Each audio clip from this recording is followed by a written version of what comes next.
Hello, first to Matt and Amanda, thank you very much for joining us tonight, and thank you everyone that's dialed in. My name is Tibby Tuckett and I work at Perth NRM and RegenWA.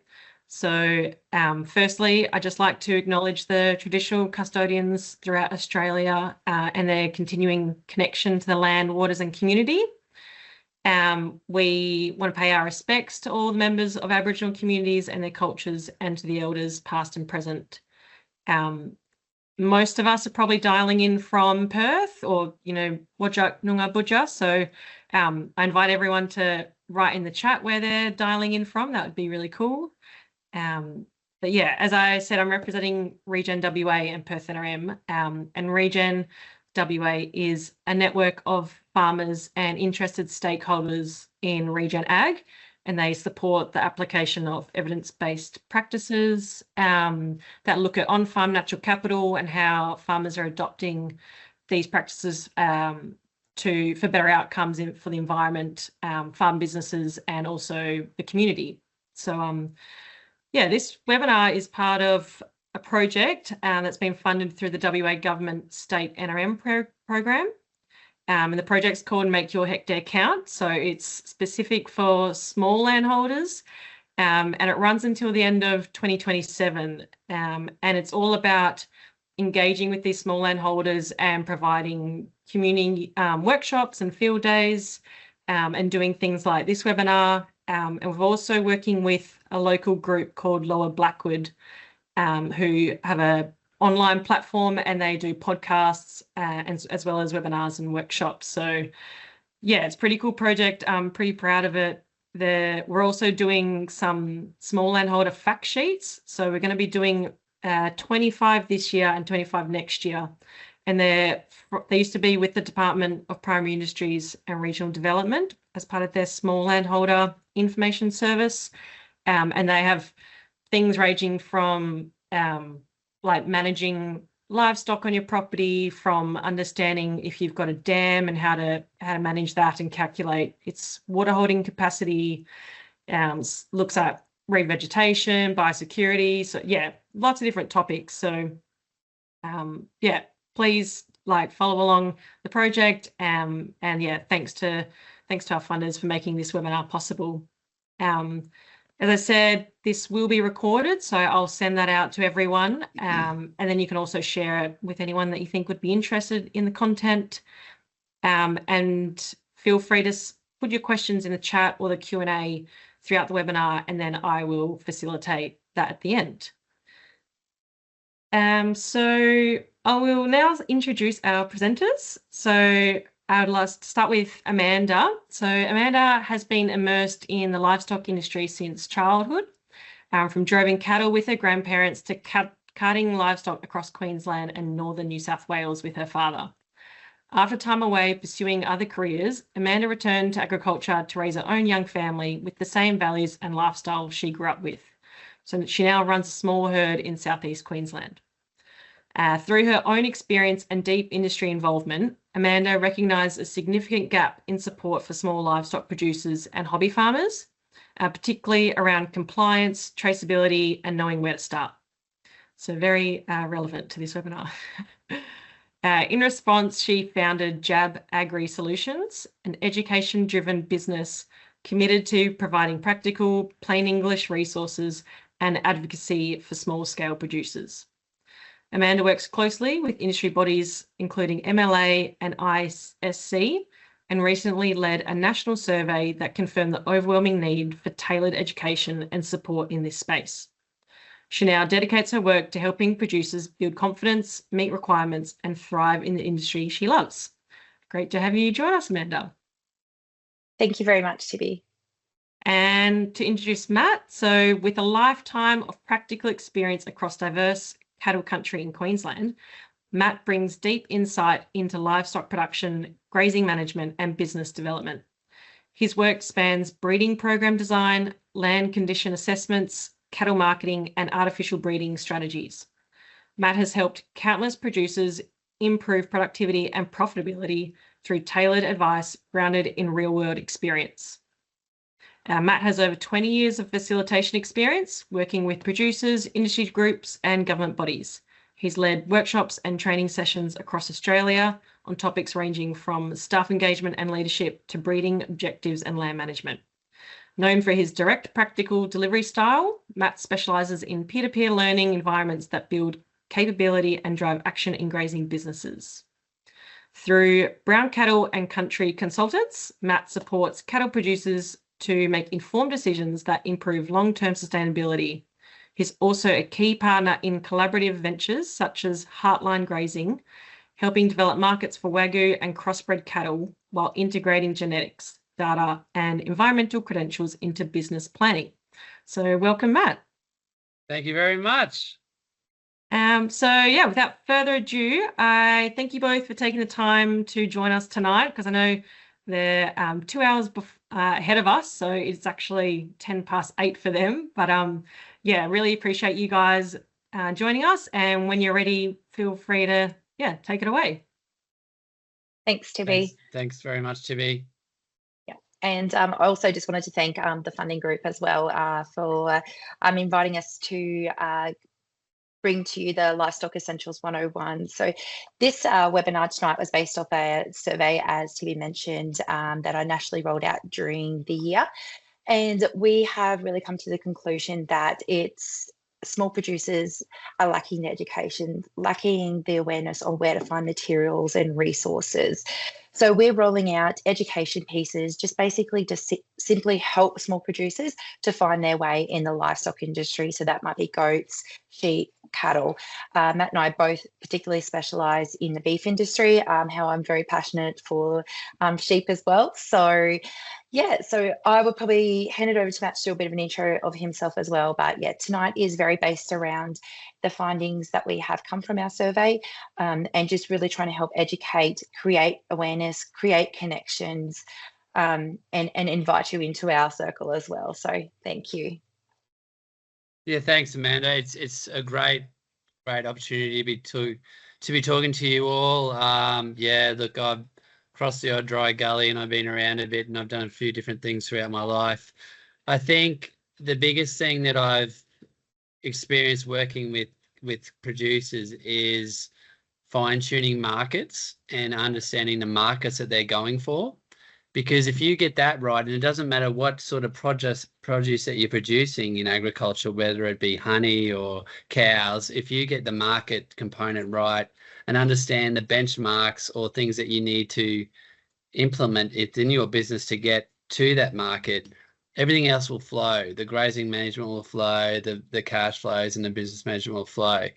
And one of the most important aspects of that are the things that we're going to be talking about tonight regarding Australia's reputation of being a great green, healthy food producer, and the importance of maintaining that reputation and our market share, because we have to trade to stay viable as a country, and our responsibility of agriculture producers to maintain that we are standing by the product we sell.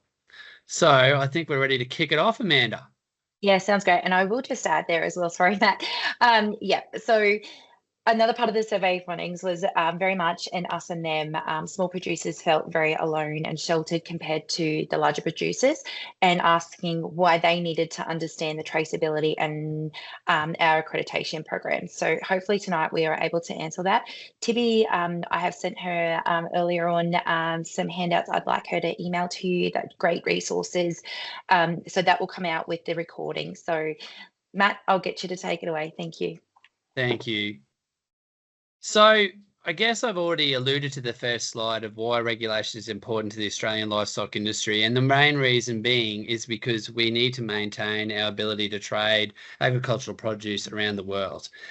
And we were just chatting before you guys came in of how in America the biosecurity regulations are so lax, where people can import animals from Africa and all these sort of weird and wonderful animals that can come into their country, where Australia we're so more regulated on that, and it's to our own benefit. I've already alluded to the importance of our trade, because without our trade, we don't have a product. Well, we don't have reason to, means to make money. I remember the major thing that had an impact of throughout my career and thinking of down this line was the foot and mouth disease outbreak in Britain in 2001. At the time, I was teaching at Longreach Pastoral College, and I was absolutely fascinated about the economic impacts that the disease had on the livestock industry within Britain. And the thing about the disease is that animals can actually not die from the disease. It's not a fatal disease. Production will go down, but it's so highly contagious and it affects such a wide range of animals. Like any cloven hoof animals can get it. And the actual long-term recovery that took place from total herds being annihilated, and the economic implications of that for both the industries and the poor unfortunate farmers who had to get their animals euthanized. How it began at a pig farm in north of Lumberland, however you say it, linked to pigs being fed with swill. And as far as I can remember, it was swill that was imported from restaurants in France. And you'll notice that in Australia, it's actually illegal to feed swill to pigs now. And it just spread so quickly because the pigs were bigger transmitters of the disease. And there's actually stories of people putting animals within air-conditioned trucks, trying to keep them safe from the virus because it spread that quickly. And as you can appreciate, when you're doing livestock, they're traveling very, quickly around the country, and that caused the disease to spread so quickly.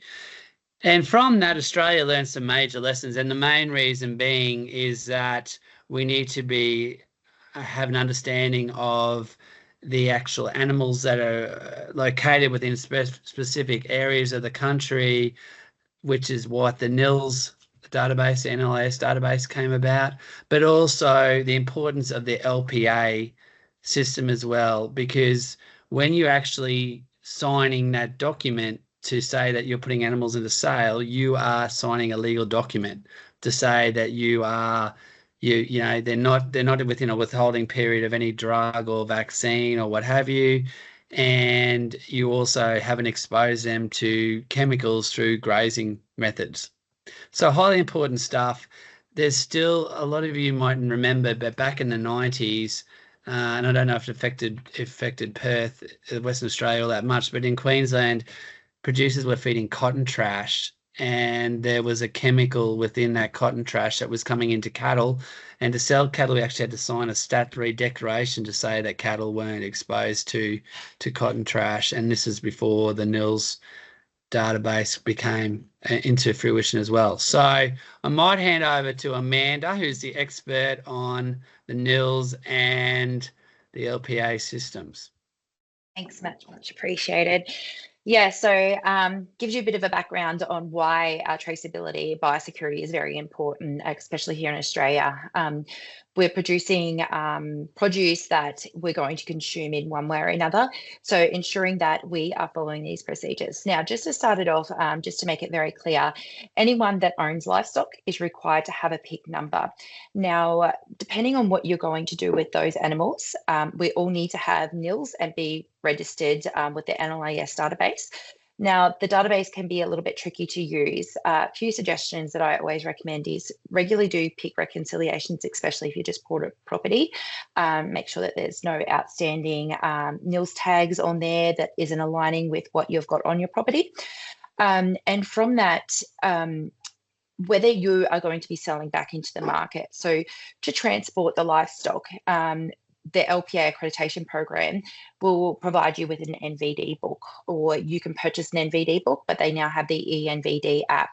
So from that, if you're going to be keeping the animals and using them basically as lawnmowers or for your own consumption, you don't necessarily need to be a part of the LPA accreditation program because it is not mandatory. But to sell back into the Australian market, you need to have the LPA accreditation, otherwise the animals won't be accepted in processing. With our nils, it's very important, also now mandatory for all sheep and goats, and they are colour coordinated from the year of birth.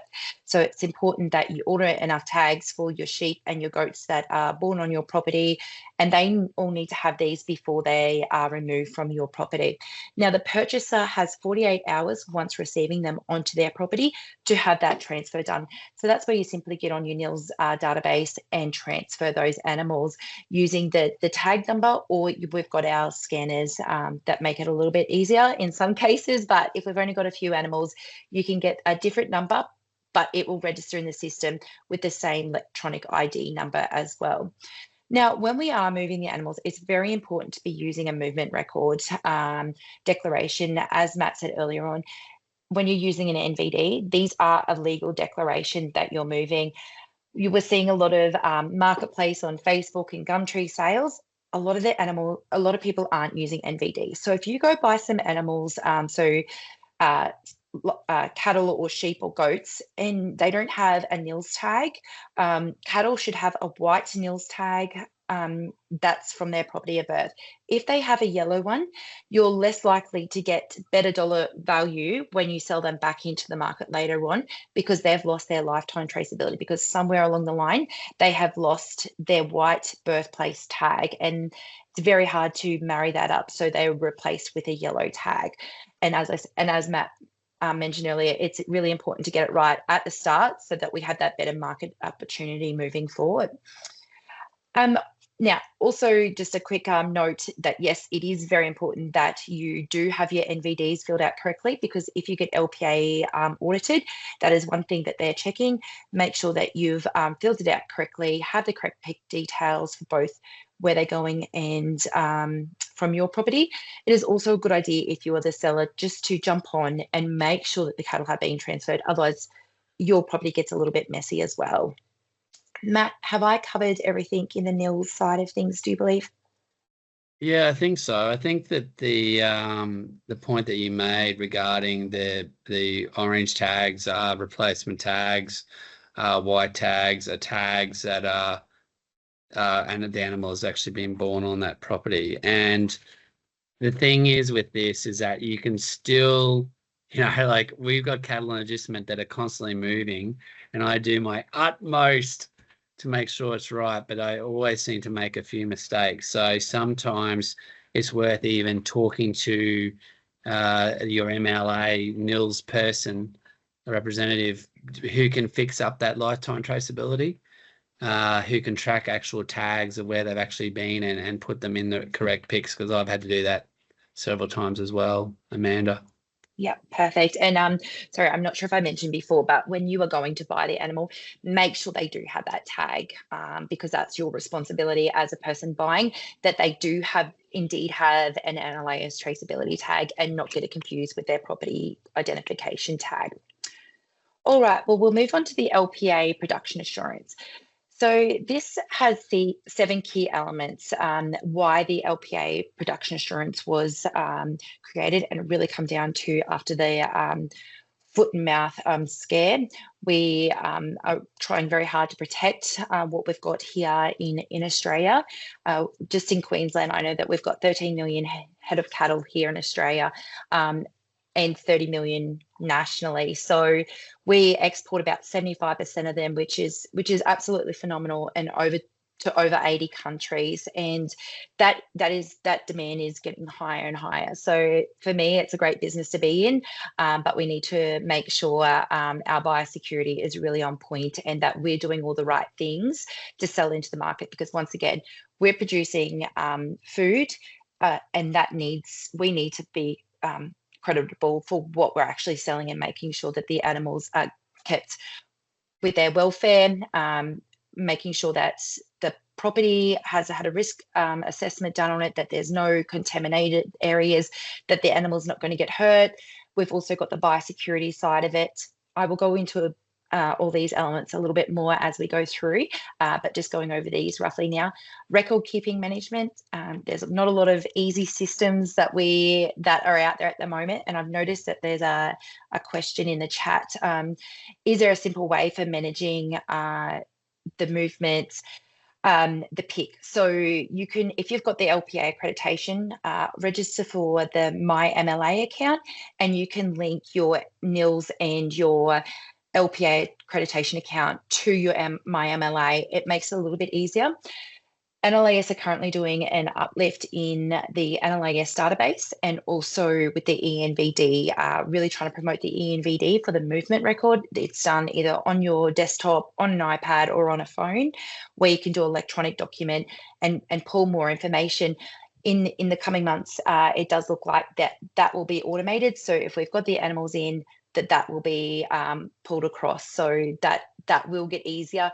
Still jumping on making sure we're doing our pick reconciliations as well, just to keep it clean and tidy for when we get audited as well, or if there's any reason why someone needs to come back and look at through our records.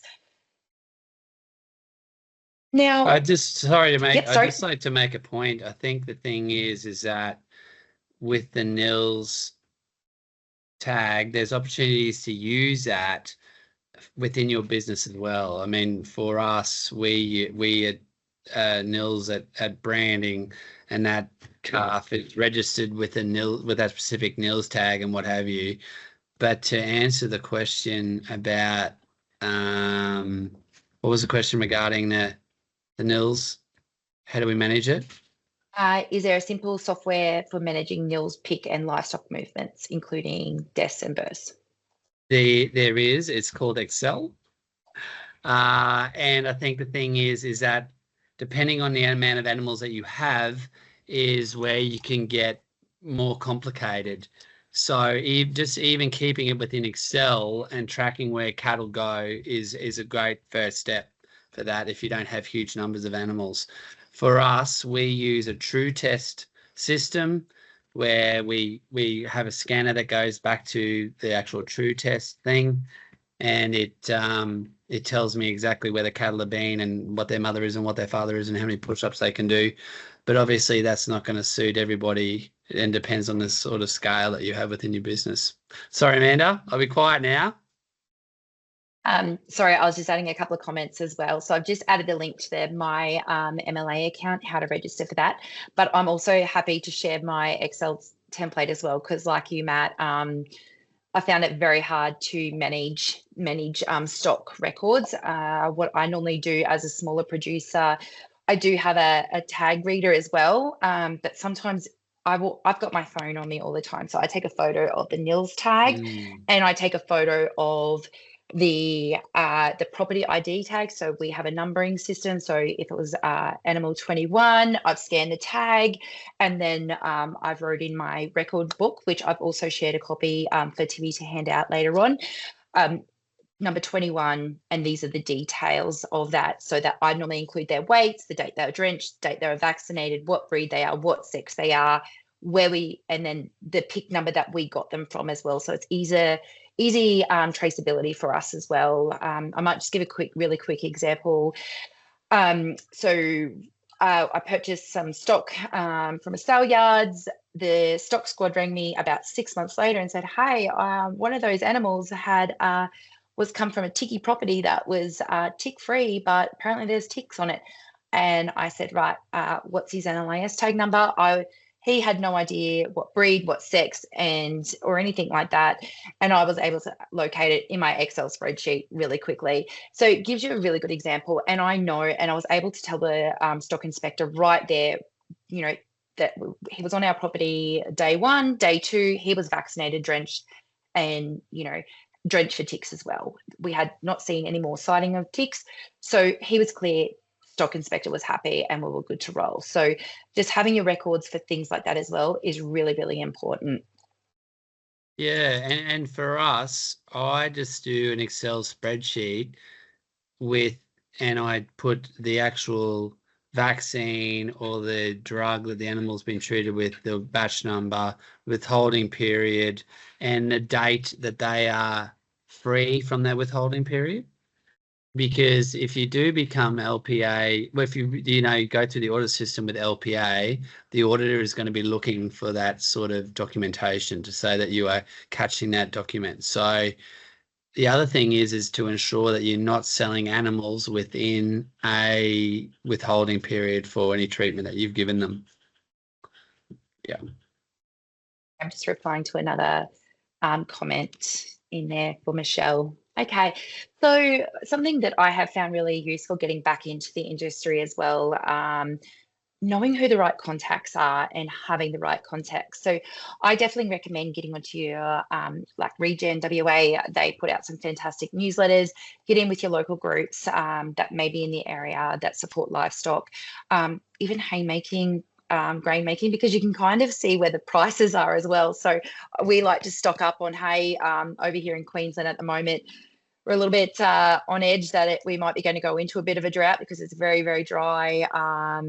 A lot of people are needing to feed out already, so which is very unfamiliar for us in southeast Queensland, where Matt, this is pretty normal for him. So up in North Queensland.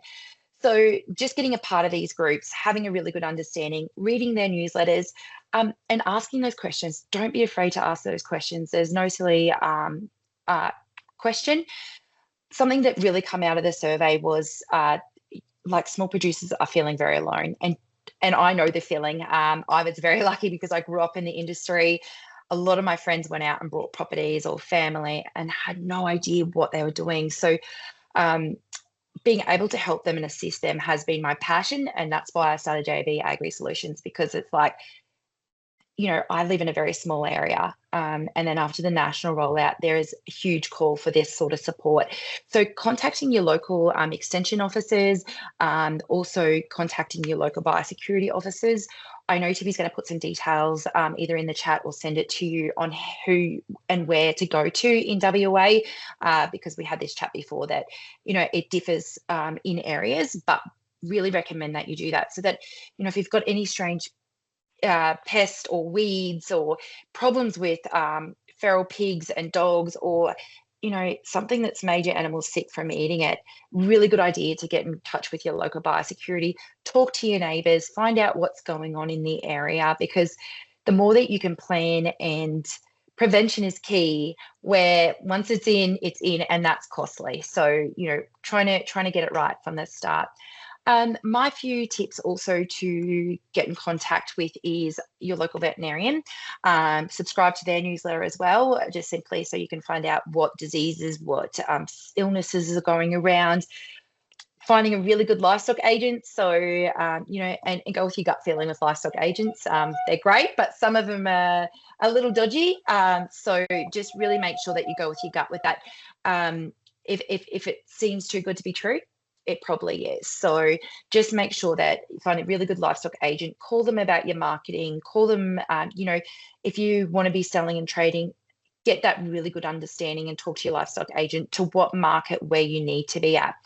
Also, another key contact for me is our local produce shop. So, you know what, I'm not going to pretend to be the expert about everything. So I always go to my local produce shop and say, look, you know, this is what's happened. I've got a fair idea. What's your advice? And then, you know, they generally tell you a story or two, or, you know what, that's really strange that you said that, because, you know, Joe from such and such area come in this morning about the same thing. You know, they can prep then and have stock on their shelves as well. So definitely recommend that. Matt, do you have anyone else that you'd like to add to the contact list? Well, the other thing is breed societies as well, like depending on whatever animal you're breeding. You know, I think that they are a point of contact as well.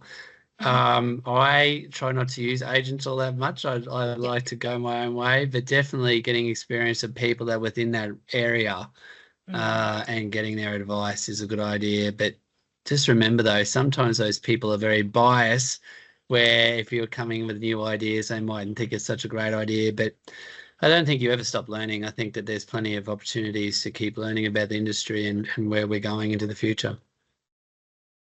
Yeah, fantastic. And probably a point of this slide, putting it in there, is to help you guys not feel less lonely, know where to go. Don't be afraid to ask those questions. No. So Matt and I are here as well. If you ever want to reach out, if we don't know the answer, especially because it's in WA, we'll make it up. No, we won't. Matt will make it up. I won't. I will find the answer. No, I'll contact Tibby. So Okay, now what records do you need to keep? As I mentioned earlier, Tibby will be sending out a PDF record management book, which is an LPA approved. So in that, it also has your biosecurity plan as well that you can use. If you get LPA audited, that will be one of the key elements that you must have done. So that goes over your property risk as well. Just making sure that your records are really maintained. So this book is a great fundamental. I can share my Excel spreadsheet as well. I'm happy to do that. So, but different things that we need to really keep up to date. So obviously we spoke about earlier on your nils, you really need to make sure that you're checking your database, making sure that if you're the seller, that they're transferred off your property, that you've completed the NVD form correctly, because that will fall back on you if you've completed it. So make sure that your NVD form is completed correctly. If you don't know how to correctly complete one, please feel free to reach out. I can send you a link, or I'm happy to jump on a Teams and go through that with you. So that's no problem at all. I think, Amanda, also, before we go any further, like just getting back to Michelle's question, if you bought livestock without a nils tag, do your property, how do you fix that? Isn't there a loophole within the nils thing where calves under a certain age don't have to be done? Is that right? Or yes. they have to... But every state is different. Right. However, in saying that, if they're moved from the property, they still need one. And I think the thing that you've got, sorry, Michelle, is that your animal is going to lose lifetime traceability. So if you can't get a nils tag from where you bought it, it's only going to be it's only going to be applied to your actual property. And it would need an orange tag because it hasn't been born on your property. Sorry, Amanda. Sorry, and I'm saying yellow, you're saying orange, but yes. color blind. But in saying that, definitely right, Matt. And so for me, if that was the case for me personally, because we produce our own meat, I would keep that one for our consumption, because I know I'm not going to get a better end market out of that one. So I'd keep that one for our own consumption, to be honest. Just what I would do in my experience as well.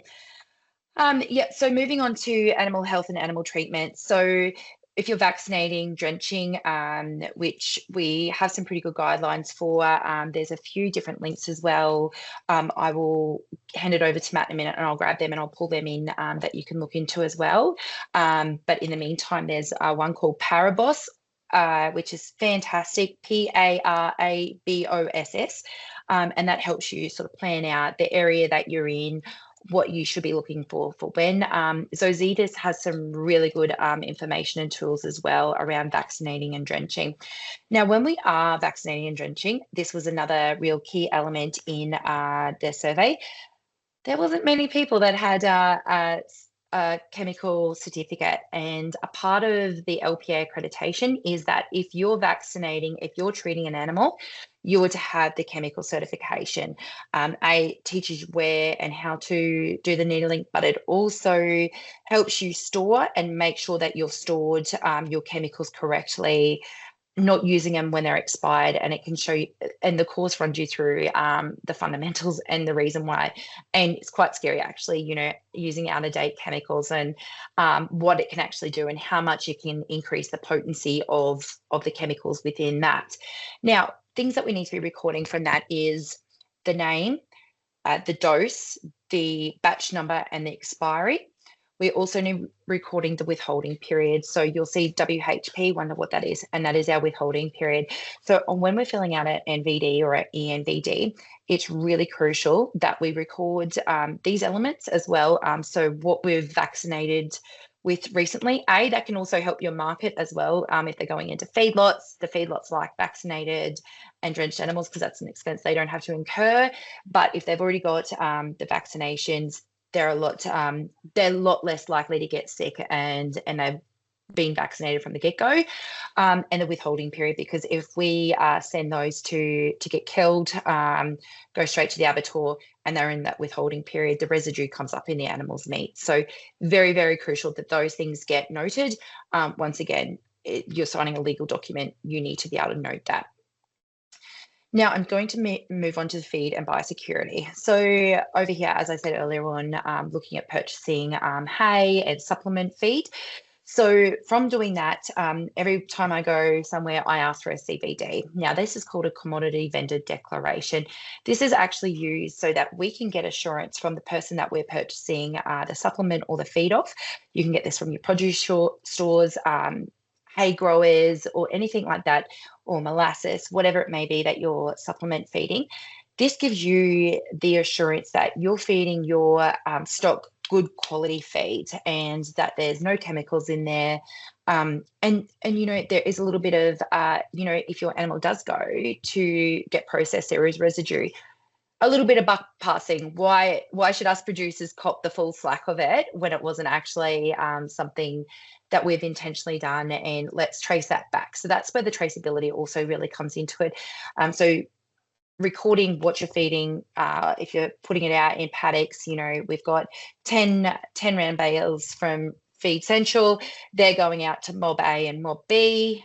And then I record that and make sure that I've recorded those details, who I've got it from, when I've got it from. If they don't supply a CVD, it's not mandatory, but definitely recommended. You can get the feed tested yourself, which obviously is an expense. But once again, ask your local neighbours, ask your local produce shop, who would you go to get these, get this feed from? So making sure that we're very aware of that. Now, not only with the recording of the feed is important, but understanding that when you're bringing the feed in, there's possible contaminations that could affect your land as well. So any weeds within any types of hay that you're feeding out, grains, pests that come in with it as well. So yeah, really important that you keep that real log on what and where you're buying from in the respective supplement feeding your animals. Matt, is there something else you'd like to add in there? I think the thing is with all this stuff and the animal treatments is what I mentioned before regarding I within a calendar of when animals are actually treated, I actually write all that information down. Yeah. Because I guess I just think differently to a lot of people. So, and I think the thing is that there's no hard and fast rules on how to do any of this stuff. A lot of it is how you, as long as you can prove that you're doing this, you don't have to follow a set recipe. As long as you understand the intricacies of what's involved with recording all this information and you're recording it accurately, you will pass the audit if you become LPA audited going forward. Yeah, definitely. Yeah, no, fantastic point. Thanks, Matt. And yeah, I will clear my spreadsheet and I will send it over because yeah, definitely keep the dates and everything also in there. And it's also good to reflect back because if you look at your animals and you think, oh, they're not picking up as well as they should be. We've got some good feed and they're not going ahead. So, you know, it might be a key element then to say, right, well, we need to drench. Do we need to look at changing drenches because we've used the same one the last 3 times? So we need to change our drench and having those conversations. Okay. So biosecurity. Biosecurity is huge, as I keep mentioning. You'd swear I'd love compliance, wouldn't you? But yes, I do actually. Biosecurity is really, really important. So when we're buying in new stock, really important that we quarantine these animals away from other animals. So a minimum of 7 to 10 days, really good idea to keep an eye on these animals as well, because you've normally got them in, you know, you may have tagged them over here in Queensland. I'm pretty sure in WA, you've got a brand still. So those are the little elements we normally vaccinate and drench as well, give them a vitamin B shot, just to help their stomachs. We all have different practices, but that's normally done within, you know, the first 24, 48 hours because you need a copy of the NILS tag that you've got. So, you know, they can have a reaction to those actions and procedures as well. So not only that, they may have come to your property sick or been sold sick. So really important to quarantine 7 to 10 days, make sure that they're not paddock side-by-side paddocks with any of your other stock because they can still contaminate through fences. Really, really important. A bit of a story that my husband went cattle buying one day without his wife and decided to buy some cattle and got them home, and 2 died in the first few days, and they were really, really crook. They come from wet feedlot, so they had chronic pneumonia. As soon as they were moved, they'd come off really, really bad feed as well. As soon as they moved, their little bodies got really stressed, and we had 2 pass away. We got the vet in, so we got the answers we needed. However, but we were also able to treat them as quickly as we can, because we could see that, you know, there was something going on. Now, the next part is prevent contamination. So as I said earlier, prevention is key. Having a visitor register on your property at the front gate is always a really good idea. Approving who you allow to enter on the property. Obviously, if you have friends come over, you know that they're coming, you can get them to sign the visitor register, or even just write that in yourself. However, we often have ergon vehicles coming on our property, or anyone else that may come on or have authority to come on our property. They should also have a certificate to say that they've got clearance, that they've had their vehicle cleaned, washed down. So you can ask to cite that as well. They can be quite forceful. So what I would definitely do is, if they don't want to put their details, definitely make note, get their registration, get what vehicle it is, get what company they're from, so that you can keep that record, so that if you notice anything in the next few months of, you know, any random pest or weeds growing, you're very likely to be able to trace that down, where that actually come from, and learn how we can best manage that. Now, the next is protect our land and our feed. So yeah, once again, talk to your neighbours to find out what's going on in the local area. Birds, wallabies, wombats, who knows, are spreading diseases as well. So, you know, always a great idea to talk to your community, find out what's going on so that you can treat it, contact your biosecurity officers. And also, you know, if you're noticing, you know, you've got 3 or 4 pigs, I'm not sure how bad the pigs are over in WA, but they're quite rampant over here after a couple of good years of seasons, and causing major, major damage, killing calves, killing sheep, and, you know, it's quite costly. So if you notice these signs of pigs, dogs, any other pest or weeds, get onto your biosecurity officer, create a bit of an action group to help get funding to get that managed and get that out there and get the support you need. Matt, would you like to add anything else into that one? No, I think you've covered that pretty well, but I guess the other aspect of the people coming onto your property is insurance as well, and even inducting them. Sometimes people need to be inducted that are coming on to do contract work, and the main reason is to cover yourself for workplace health and safety issues. But that's a whole other minefield that we could talk hours about. But there is templates available out there that could help you with that as well. Yeah, definitely. Yeah, thank you for that, Matt. Okay, so we're moving on to animal welfare. Animal welfare is quite a broad term. For me, animal welfare is an animal that's happy and healthy. So a typical happy, healthy animal they eat about 3% of their body weight. They need their dry matter as well, because that's what actually fills them up. When you see the cattle laying, or sheep, you know, they're laying down, they're happy. In particular, cattle, that they're laying down, they're chewing their cud, then they're getting up and grazing again. So make sure that the animals they're in their mobs together, because that's where they like to be. They like to be with their mates. If they're generally off loaning and on their own, really keep an eye on them and just make sure that, you know, there's nothing else wrong with them. And yeah, just checking often. Other things are just making sure that you are keeping your stock off water and feed prior to transport. Check with the transport operator, but also where they're going as well, because they have certain requirements, whether they're going to a sale yard, another property owner, and that also helps get rid of all the lot of the manure out of them, to make sure that you're not contaminating your property as well. Another key element is around castration and dehorning, looking at using pain relief.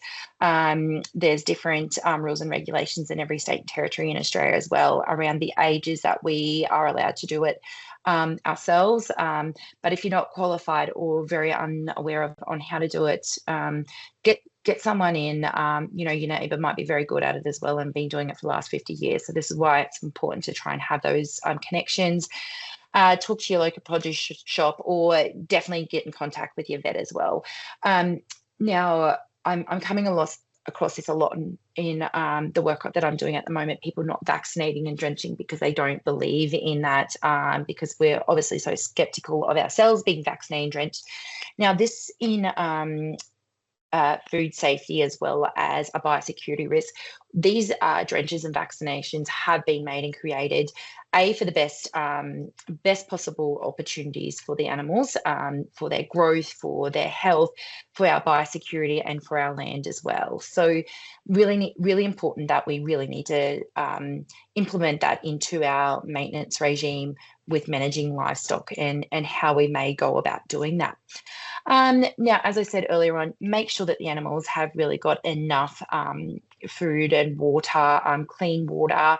A couple of things that I'm doing, and I know a lot of us do it anyway as best practice principles, is rotating the stock more, fencing our properties into smaller sections, so that we've got a chance naturally to get on top of ticks and worms in the soil, because if we can keep them away from those where they've grazed for 6 to 8 weeks, we've got better chances of doing that. Fencing our waterways and using troughs is another great way of doing that. It also helps keep the wildlife down near the water areas, and our animals aren't sharing the same eating patches as well with the wildlife as well. And feeding that clean water is really, really important, because, some great research shows that helps with their optimal weight gain as well. Matt, I'll throw it back to you to see. I know you love to add a little bit more into the animal welfare side of things as well. Yeah, I'm very passionate about the pain relief, and within our business we use meloxicam for all our calves, which is under a subcutaneous injection.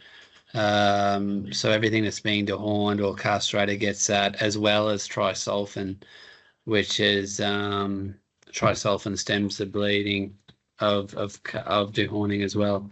So for us, we would never not use that within our business anymore, because I've seen the benefits of what it does, and calves are not scared to get up and travel with their mothers back to paddocks and stuff like that. Regarding the actual vaccinations, we wrote a really good article about vaccinations that we could share with Tibby to share with you guys if you're interested, that talks about the importance of vaccinations and the importance of maintaining that status where you need, you could get the actual disease. Michelle, meloxicam is required. You do need to get that from a vet. And I guess if you have a good relationship with your vet and tell them what you are using the drug for, they should be okay with giving it to you for pain relief while you are castrating or dehorning calves or goats or lambs. Yeah. Thanks, Amanda. Thanks, Matt. Much appreciated. And I was just typing that. So, so sorry, I know I've spoken a lot. It's one thing I do love doing is talking a lot, and I'm very passionate about the livestock industry, as you can probably tell. So just to wrap up tonight's webinar in a bit of a summary, just so that we've got some time for some Q&As. Compliance doesn't need to be overwhelming. Just starting, with basic principles, as Matt and I said, use an Excel spreadsheet. Also, the information that Tibby will be sending out to you that I've supplied, go through that. Some really great resources as well. The LPA accreditation management record book allows you to record feed, record those movements of animals if you're moving them on property, the chemicals that you're using, record management for the treatment on your livestock as well. So, and then by using that book as well, you can use it down at the yards while you're doing it, but B, it will help with your LPA accreditation audit. And as I said earlier on, you may not need LPA accreditation if you're not going to be selling back into the market, but it's a peace of mind that you've still got your records for your own knowledge on when you can be doing the treatments, what treatments you have used, and it helps you get to know your animals better, and also helps you to get to know your land better as well. So best practices there. Definitely, once again, I probably pretty much covered that. The record management book. There's a biosecurity plan out there as well in the back of the book. I don't believe it has the new animal welfare plan that is required now. So I don't know if I sent a link of that, but I'm pretty sure I did. But if I didn't, please let me know, Tibby. It is now a requirement as well. And I did have my backup as well about LPA accreditation, about the NILS.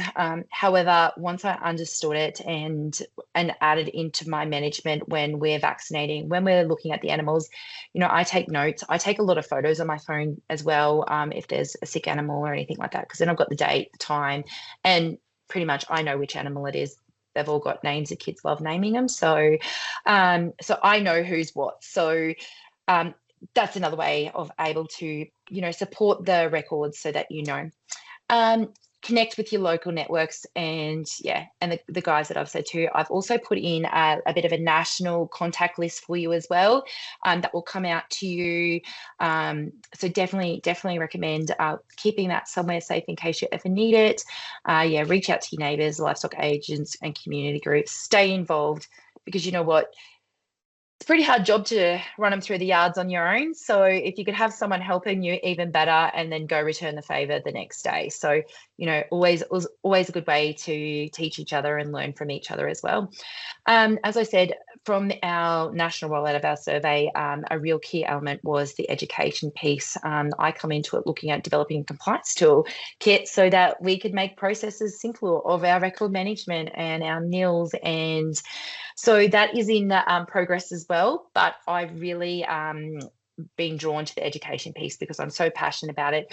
I realize it's just not in my area. It's a national thing that I really want to address. And I met Matt last year and we kicked it off. And here we are today, you know, both passionate about the livestock industry and how we can support other producers in the industry to grow and know your market and know your compliance and help really build a successful business. And last thing I can say is it's been fantastic because it's just a lifestyle I'll never want to take away from my kids, and I hope they love it growing up as much as I do. So thank you everyone for joining. Any more questions, but I'll throw it over to Matt to see if he's got anything to add, and then we'll have some time. Brief time for some Q&As. Yeah, thanks, Amanda. And I don't think I can really add much more. I think that be aware of this particular milestones of the things or the animals that you are producing within your business, of what they need to meet to get from birth to a saleable product. And if you understand that process, you can plan the steps along the way within those milestones. So you know that at weaning, you're going to NILS tag or whatever, or you're going to vaccinate them for leptospirosis. You know that if you keep them as replacement females, they're going to need another vaccination before they go to the bull or the ram or the buck. If you understand the process of that livestock that you're actually producing, you can fine-tune a lot of this a lot easier, because we all go in seasons within the livestock game, and we all know at specific times of the year it's going to be the bad time of the year and you might need a supplementary feed. It's going to be a good time of the year for worms to go crazy. So if we actually understand that process and the milestones and what's going on within each season, it's going to be a lot easier to nail this process. Thanks, Amanda. Thanks, Matt. Thanks, Amanda and Matt. That was, really interesting, and probably some topics that a lot of people don't know much about or don't consider when they first buy property that's big enough to have some livestock, and they get excited and just get whatever, or, you know, the whole thing with sourcing weed-free feed and from reputable places is like something that's can often be a challenge. So some great resources that you sent me. I will send that in a follow-up email to everyone that's registered and joined tonight, as well as links to other websites and things that are sort of WA specific as well. But yeah, if anyone's got any last questions, feel free to chuck in the chat, or even if you want to raise your hand, I can unmute you if you want to just ask it like that. But I wanted to just quickly ask for like different livestock. We've got quite a few equine properties over here. Like, have they got quite a different sort of regulations and compliance process to, your normal like sheep and cattle and goats? You still need a movement record when horses are transported from one place to the other. When I was in with horses, we always used a movement record. And I think that for us, it was different, Tibby, because if they were being because half of Queensland has ticks and the other half doesn't. So if horses had to cross that barrier, they had to be sprayed and go through a process through a biosecurity officer to ensure that. And I don't know if Hendra is a big thing for you guys in Western Australia. The virus that's spread by bats, because within Queensland there's a lot of work done where horses are vaccinated against Hendra. So when horses are changed hands, and they're actually chipped. So when horses change hands, that chip goes to the new person, and the vaccination status goes through as well. So I don't know whether Hendra is actually an issue, or even equine influenza. Equine influenza hit, I don't know, maybe 16 or 17 years ago, and it went crazy. So people were madly vaccinating horses, and there was definitely paperwork that was involved when horses had to be transported that way as well. Yeah. I love horses. I'm big of a horse fan.